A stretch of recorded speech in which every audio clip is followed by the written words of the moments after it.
Après les puits de pompage, la modélisation consiste à réaliser une poutre de couronnement.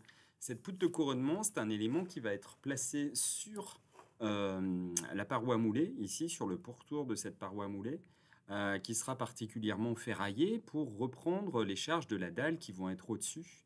Et on ne peut pas faire cette poutre de couronnement en même temps que la paroi moulée pour des problèmes de ferraillage, mais aussi pour des problèmes de réalisation.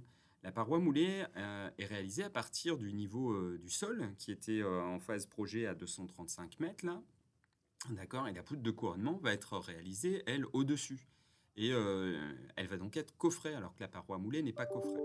Alors, pour débuter la modélisation de cette poutre de couronnement, on va tout d'abord venir, parce qu'on va la réaliser, elle, comme une poutre ou même comme un voile, on va venir dans volume ici, volume et site ici, et construire une surface topo. Alors, la surface topo, pour réaliser cela, c'est quelque chose d'assez simple. Et on va la réaliser dans la vue 3D. C'est là où c'est souvent le plus simple parce qu'il nous demande carrément des points de coordonnées. Donc je vais placer des points. La surface topo, c'est l'altitude du niveau du terrain naturel qui est à 235 mètres. Donc ici, je donne l'élévation, l'altitude de ce point.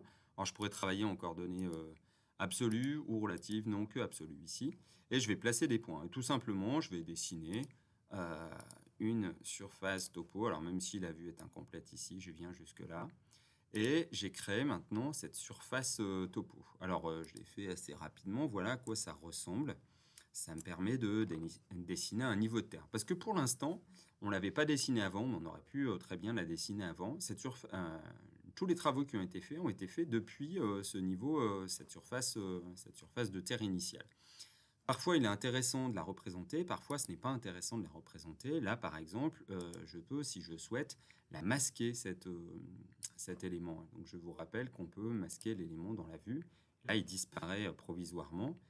Si je veux retrouver les éléments que j'ai masqués, je viens les récupérer ici. D'accord.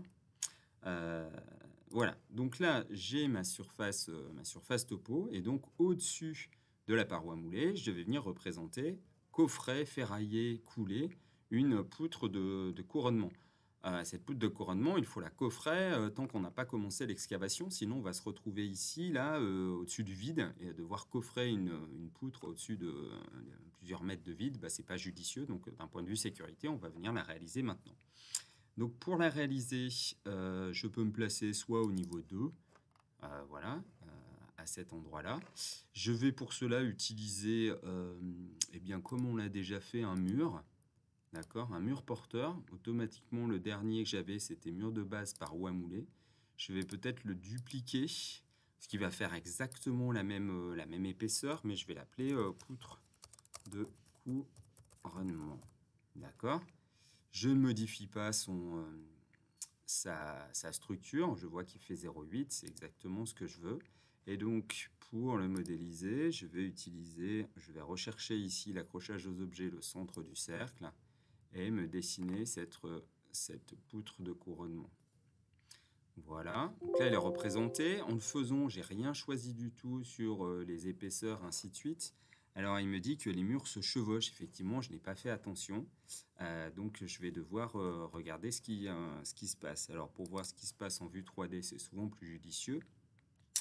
Donc la poutre de couronnement qui est là, bah, effectivement, il semblerait qu'elle se chevauche avec la paroi moulée. Ce qui n'est pas tout à fait faux d'ailleurs, parce que la paroi moulée, on va sûrement ici la recéper, enlever le béton qui est de mauvaise qualité ici.